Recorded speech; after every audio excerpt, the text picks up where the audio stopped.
why are we learning this? Why is this important? I think an additional question that principals should be asking is, what do the teachers want to learn? This researcher, I'll cite her name is Kennedy. Her last name is Kennedy. I really love that she shared in her study on this conversation. She said, basically, research should attend more to how PD programs motivate teachers, how they intellectually engage teachers, and and whether programs are meaningful to teachers themselves. And so I think as I got to that space, I started going, oh, I can see how the design features are important. And I'm not contesting in this podcast that they're not. I still think, as you've suggested, yeah, if we have more time spent in this particular topic, it's probably going to lead to better outcomes.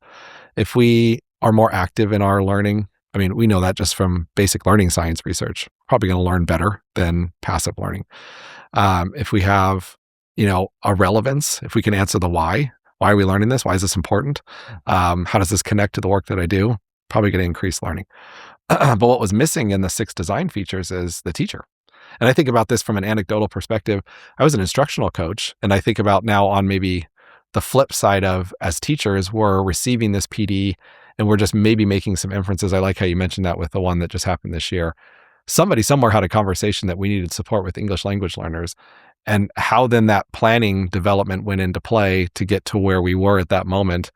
I think there's some inferencing there to go. Someone obviously missed the boat, right? They didn't really consider all these, design features or even just these nuances as they went to plan this session. And I think about, as an instructional coach, sitting with principals and assistant principals at my site saying, from your observation, from your viewpoint, from being out with the teachers, what do they need to learn? I think that's a good starting question.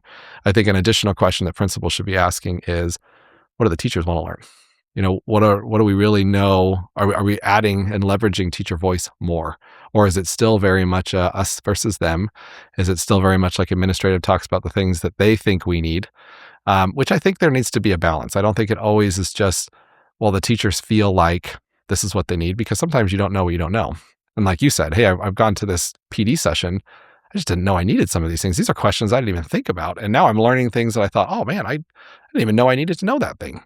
So I think there's a balance, but I think we're too heavy administratively, and we're not finding a good balance between leveraging teacher voice, what motivates them, what do they need, versus what are we seeing they need, and trying to find that congruence so that magic space of learning happens and professional learning happens.